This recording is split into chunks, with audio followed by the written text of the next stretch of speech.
Here we are with the Used Companion magazine 123 years ago, and we're going to read to you The Plate of Gold, read to you by Jennifer. One day there fell in great Benares temple court a wondrous plate of gold, whereon these words were writ: To him who loveth best, a gift from heaven.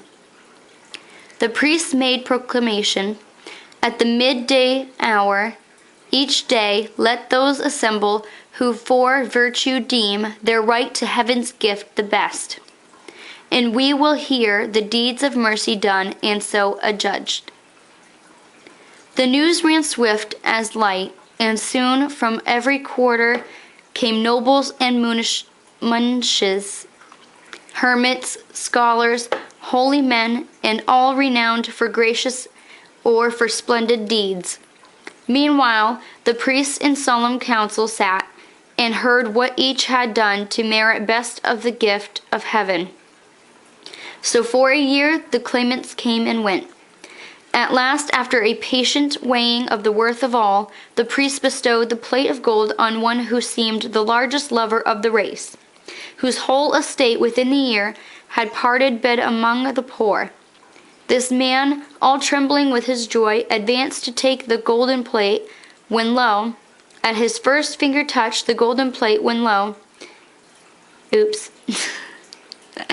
Read that one twice? Yeah. Go ahead. Just continue. Anyways, okay.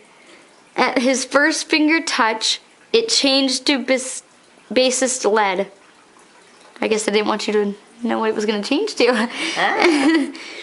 All stood aghast, but when the hapless claimant dropped it, changing on the floor, heaven's guardian was again transformed to shining gold.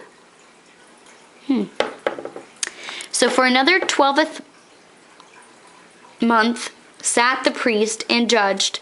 Thrice they awarded, thrice did heaven refuse the gift.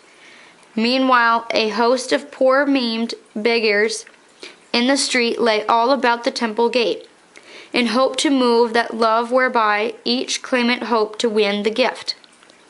And well for them it was, if gold be charity, for every pilgrim to the temple gate praised God that love might thus approve itself before the test. And so the coins rained freely in the outstretched hands. But none of those who gave so much as turned to look into the poor sad eyes of them that begged. And now the second year had almost passed, but still the plate of gold, by whomsoever touched, was turned to lead. At length there came a simple peasant, not aware of that strange contest for the gift of God, to pay a vow within the temple.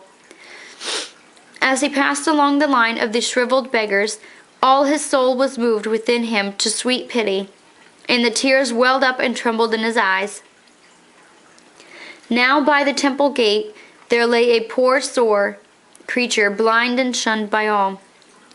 But when the peasant came and saw the sightless face and trembling, festered hands, he could not pass, but knelt, and took both palms in his hands, and softly said, O thou my brother, bear thy trouble bravely, God is good.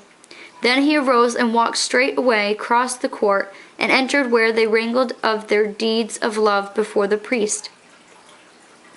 A while he listened sadly, then had turned away, but something moved the priest who held the plate of gold to beckon to the peasant. So he came, not understanding, and obeyed, and stretched his hand and took this sacred vessel. Lo, it shone with thrice its former lustre, and amazed them all. Son, cried the priest, rejoice, the gift of God is thine. Thou lovest best. And all made answer, It is well, and one by one departed. But the peasant knelt and prayed, bowing his head above the golden plate, while o'er his soul like morning streamed the love of God. Oh, that was lovely. A very, very, very nice story. The Plate of Gold.